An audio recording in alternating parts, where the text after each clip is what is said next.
আসসালামু আলাইকুম, কেমন আছেন সবাই? আমি আলহামদুলিল্লাহ ভালো আছি। ফারজানা করিম ব্লগে নতুন আরেকটি ভিডিওতে আপনাদের সবাইকে স্বাগতম। কে কোথা থেকে আমার ভিডিওটা দেখছেন কমেন্ট করে জানাবেন। আজকে কোনো রেসিপি বা ট্রাভেলিং বা বাচ্চাদের নিয়ে ঘোরাঘুরি এরকম কোনো ভিডিও না। আজকে একদম নর্মাল সাদামাটা একটা ভিডিও। আমরা ফিনল্যান্ডে কীভাবে কাপড় ওয়াশ করি, এই খুবই সিম্পল, মানে আমার সারাদিনের কাজকর্মের একটা রুটিন, সেটা আপনাদের সাথে শেয়ার করব।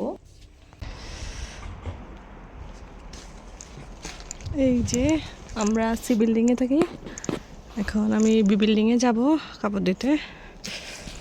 আর দেখতে পাচ্ছেন হাতে চাবি আছে, চাবি ছাড়া আপনি বের হতেও পারবেন না, ঢুকতেও পারবেন না যে কোনো জায়গায় বা যে কোনো সামনেও যদি আপনি লন্ড্রিতেও যান, প্রতিটা স্টেপে স্টেপে আপনাকে কি ইউজ করতে হবে। এই সাউনাতে যখন স্নো মাইনাস বেশি পড়ে বা ঠান্ডা যখনই বেশি হয়, তখন এখানে ভিতরে গিয়ে আপনি চাইলে আপনার শরীরকে গরম করতে পারবেন।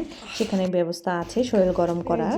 এখানে এসে একদিন আগে বুকিং দিয়ে যেতে হবে, নাহলে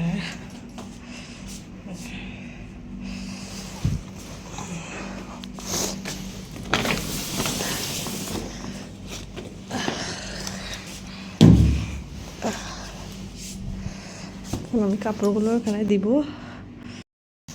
এই যে আমার এখানে সব কাপড় দেওয়া শেষ।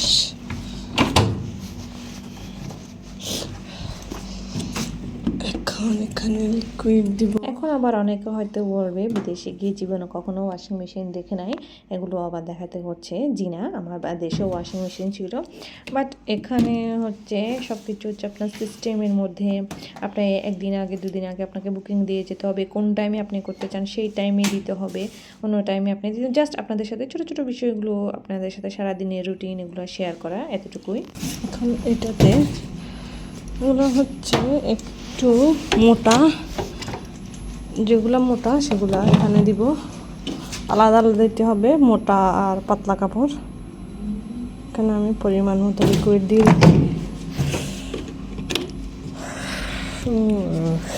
ঠান্ডা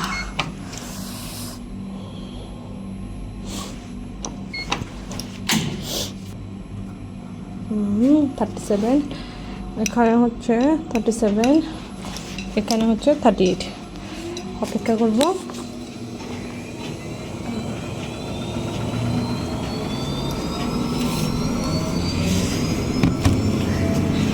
কাপড় ধোয়া, এটাতে শুকানো, ড্রাই করা, এটা ড্রাই করা, এরপর এখানে বাকিটা শুকানো। এই যে এখানে ওয়াশিং মেশিন থেকে বের করে ওখানে এগুলো এখানে মেলে দিব, আর এটাতে এই মেশিন দিয়ে কাপড় শুকায় যাবে।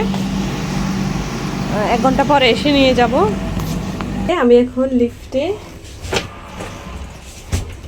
কাপড় আনতে যাচ্ছি লন্ড্রিতে।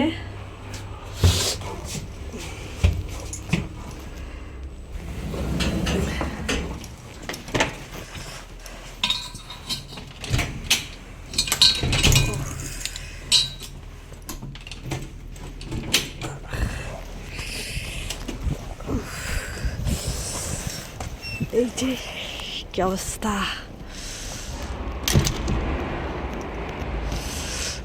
বাইরে অনেক সুন্দর রোদ উঠেছে।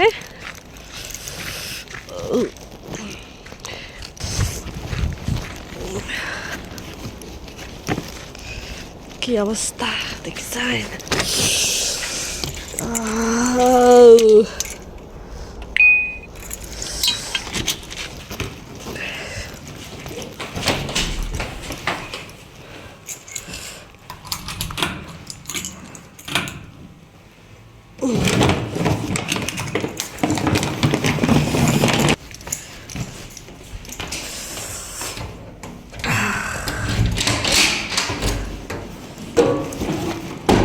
হ্যালো।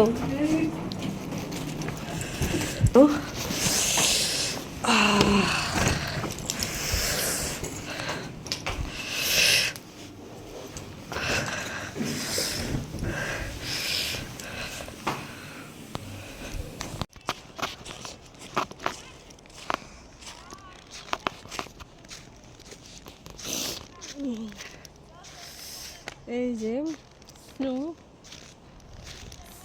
চারিদিকে শুধু স্নো আর স্নো। দেখতে পাচ্ছেন কি অবস্থা।